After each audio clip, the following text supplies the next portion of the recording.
Hello and welcome to Electronics Online Tutorial.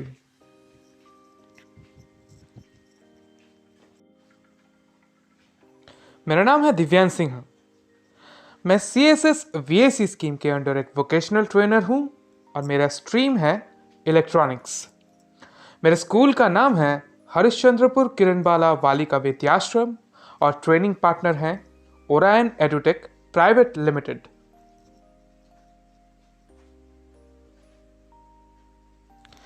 जिस विषय में आज हम बात करने वाले हैं वो है सिस्टम ट्रबल शूटिंग का नो पोस्ट इशू, यानी कि POST, पोस्ट नहीं हो रहा है।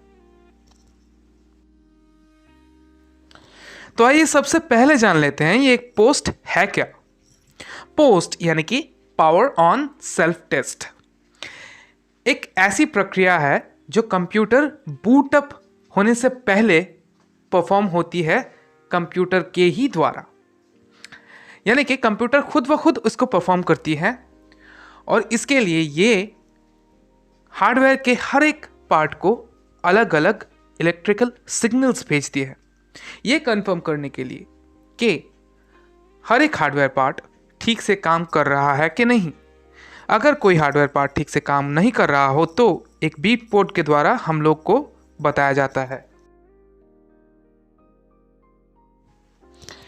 अगर आपके कंप्यूटर में बूटअप के पहले पोस्ट नहीं हो रहा है तो इसके लिए सबसे पहले हम किसी भी नए हार्डवेयर, यानी कि कोई भी नया हार्डवेयर डिवाइस, पेरिफेरल डिवाइस अगर आपने कुछ ही दिन पहले कनेक्ट किया हो कंप्यूटर के साथ तो उसे डिस्कनेक्ट कर देंगे और बूट करने की कोशिश करेंगे। हो गया तो अच्छी बात है, नहीं तो सारी की सारी CD, DVD, USB ड्राइव और hard drive, external hard drive जो भी है उनको रिमूव करेंगे और फिर से बूटअप करने की कोशिश करेंगे।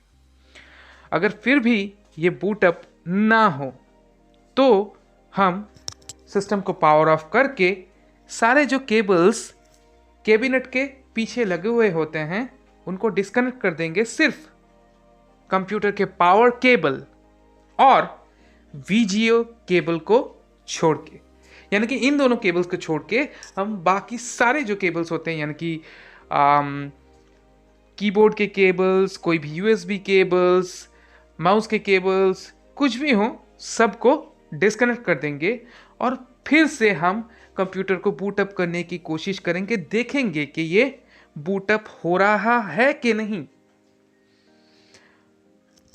अगर फिर भी बूटअप ना हो तो हम पावर केबल को डिस्कनेक्ट करेंगे, UPS या फिर पावर स्ट्रिप जहाँ पे भी ये कनेक्टेड हो, और किसी वॉल आउटलेट पे लगा के देखेंगे कि ये बूटअप हो रहा है कि नहीं।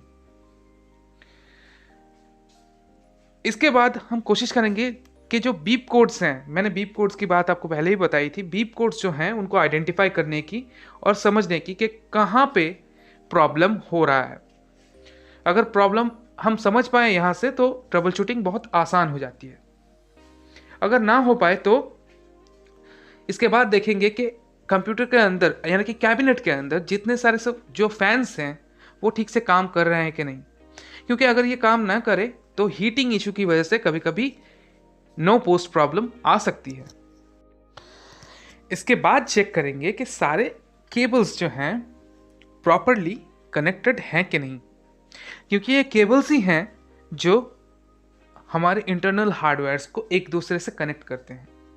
और जैसा कि मैंने कहा कि पोस्ट हार्डवेयर को सिग्नल्स भेजता है, तो हो सकता है कि ये केबल्स लूज हों, तो ये हमें चेक कर लेना पड़ेगा। अगर अब भी इशू रिजॉल्व ना हुआ हो तो अब हम सारे जो एक्सपेंशन कार्ड्स हैं उनको डिस्कनेक्ट करेंगे और सिस्टम को रिबूट करेंगे। अगर सिस्टम अब रिबूट हो गया, इसका मतलब एक्सपेंशन कार्ड्स में से किसी एक में प्रॉब्लम है, तो इसके लिए हम एक के बाद एक सारे एक्सपेंशन कार्ड्स को कनेक्ट करेंगे और बूटअप करेंगे सिस्टम को। इससे हम ये आइडेंटिफाई कर पाएंगे कि किस एक्सपेंशन कार्ड में प्रॉब्लम है। इसके बाद भी अगर प्रॉब्लम सॉल्व ना हो तो रैम स्लॉट में रैम प्रॉपरली कनेक्टेड है कि नहीं ये चेक करना पड़ेगा। आखिर में जो बायोस चिप हमारे मदरबोर्ड पे होता है वो वक्त के साथ साथ, यानी कि हमारा सिस्टम जब पुराना होता जाता है तो वो आहिस्ता आहिस्ता कभी कभी लूज भी हो जाता है, और इसकी वजह से भी ये नो पोस्ट इशू हो सकता है। तो हमें ये चेक करना होगा और ये इंश्योर करना होगा कि ये बायोस चिप लूज नहीं है। अब इतने लंबे ट्रबल शूटिंग प्रोसीजर के बाद मैं आपको एक चीज़ ज़रूर बताना चाहूँगा कि अगर इस इश्यू को हमें सबसे आसानी से सुलझाना है तो इसका सबसे अच्छा तरीका है बीप कोड्स को समझ लेना। बीप कोड्स वो बीप्स से बनी कोड्स होती हैं जो सिस्टम बूट अप होते वक्त या फिर पोस्ट रन होते वक्त हमें सुनाई देती हैं। आपने ज़रूर सुनी होगी एक शॉर्ट बीप की आवाज़ जब भी आपका सिस्टम ऑन हो रहा हो। इसका मतलब ये होता है कि सिस्टम कंप्लीटली नॉर्मल है, कोई एरर्स डिटेक्ट नहीं हुए हैं। ऐसे ही दो शॉर्ट बीप्स का मतलब होता है इनिशियलाइजेशन का एरर है, डीएमए, रोम, फ्लॉपी, सीरियल या पैरेलल एरर है। तो ऐसे हमें एग्जैक्ट एरर के बारे में पता चल सकता है,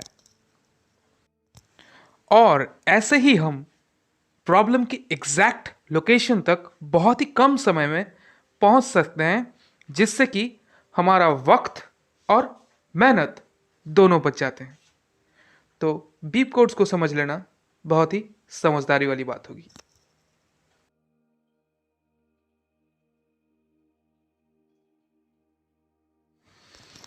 इस वीडियो को अंत तक देखने के लिए आपका बहुत बहुत धन्यवाद। आशा करता हूँ ये वीडियो आपको पसंद आई होगी, और अगर ये वीडियो आपको पसंद आए तो ऐसे ही बहुत सारी ज्ञानवर्धक वीडियोस के लिए इस चैनल को सब्सक्राइब ज़रूर कीजिएगा।